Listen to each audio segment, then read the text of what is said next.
ఎన్నికల కౌంటింగ్ అనంతరం ఈ కృష్ణా జిల్లాలో కానీ రాష్ట్రంలో అనేక మంది తెలుగుదేశం పార్టీ జనసేనకు సంబంధించినటువంటి నాయకులు కార్యకర్తలు వైఎస్ఆర్ కాంగ్రెస్ పార్టీ గ్రామ స్థాయి, వార్డు స్థాయి, మండల స్థాయి, నియోజకవర్గ స్థాయి యాక్టివ్గా ఉండేటువంటి లీడర్స్ పైన ఉద్దేశపూర్వకంగా దాడులు చేస్తున్నారు.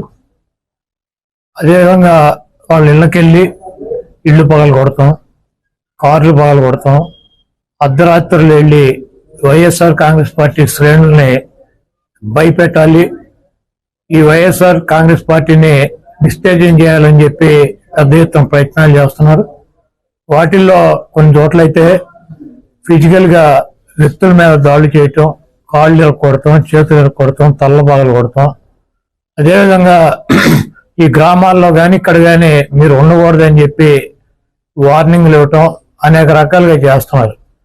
వీటికి ప్రత్యక్ష సాక్షులు పోలీసులు దగ్గర ఉండి వాళ్ళు కొడతాంటే వీళ్ళు చూస్తూ నిలబడి ఎంజాయ్ చేస్తున్నారు.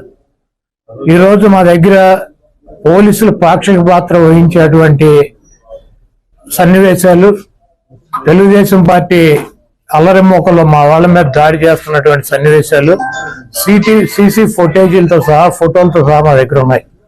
మేము ఎస్పీ గారికి కానీ లేదా లోకల్ ఉన్నటువంటి పోలీస్ స్టేషన్లో కానీ కంప్లైంట్ ఇచ్చినా, ఒకవేళ మాకు ముందు సమాచారం ఉండి ఇలా గొడవ జరిగేటువంటి పరిస్థితి ఉందని చెప్పినా కూడా వాళ్ళు వచ్చి ప్రేక్షక పాత్ర వహించడం, అదేవిధంగా ఎటువంటి కేసులు కూడా కట్టినటువంటి పరిస్థితి లేదు.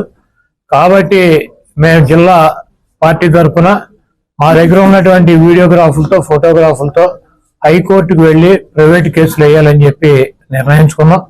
తప్పకుండా దాడులు చేసినటువంటి వాళ్లే కాదు, దాడులు చేస్తుంటే చూస్తున్నటువంటి పోలీసు వ్యవస్థ మీద కూడా కేసులు వేయటానికి సిద్ధంగా ఉన్నాం.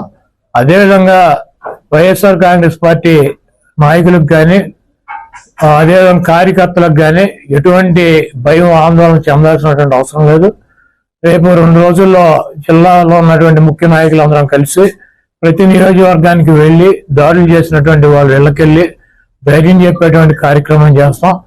దీనికి జగన్మోహన్ రెడ్డి గారు కూడా మీరు ఎట్టి పరిస్థితుల్లోనూ కార్యకర్తలు కానీ, నాయకులను కానీ జరుగుతున్నటువంటి దాడుల్ని మీరు చూస్తూ ఊరుకోవద్దు, పార్టీ అంతా యాక్టివ్ అవ్వండి, అందరూ ఒక వేదిక మీదకి వచ్చి వాటిని తిప్పి కొట్టాల్సిన అవసరం మన మీద ఉందని చెప్పి ఆయన కూడా చెప్పారు. కాబట్టి పోలీసు వ్యవస్థ ఒక అసమర్థమైనటువంటి వ్యవస్థగా ప్రేక్షక పాత్ర వహిస్తున్నటువంటి ఈ పోలీసు వ్యవస్థకి మరి మా నుంచి ఈ తెలుగుదేశం పార్టీ గోండాల నుంచి మా పార్టీ నాయకుల్ని, కార్యకర్తల్ని కాపాడుకోవటానికి మేము కూడా 2 రోజుల్లో రోడ్డు మీదకి వచ్చి ఎక్కడైతే మా వాళ్ళ మీద దాడులు జరిగినా, ఎక్కడైతే మా వాళ్ళని ఇబ్బంది పెడుతున్నారో ఆ ప్రాంతానికి వెళ్తాం.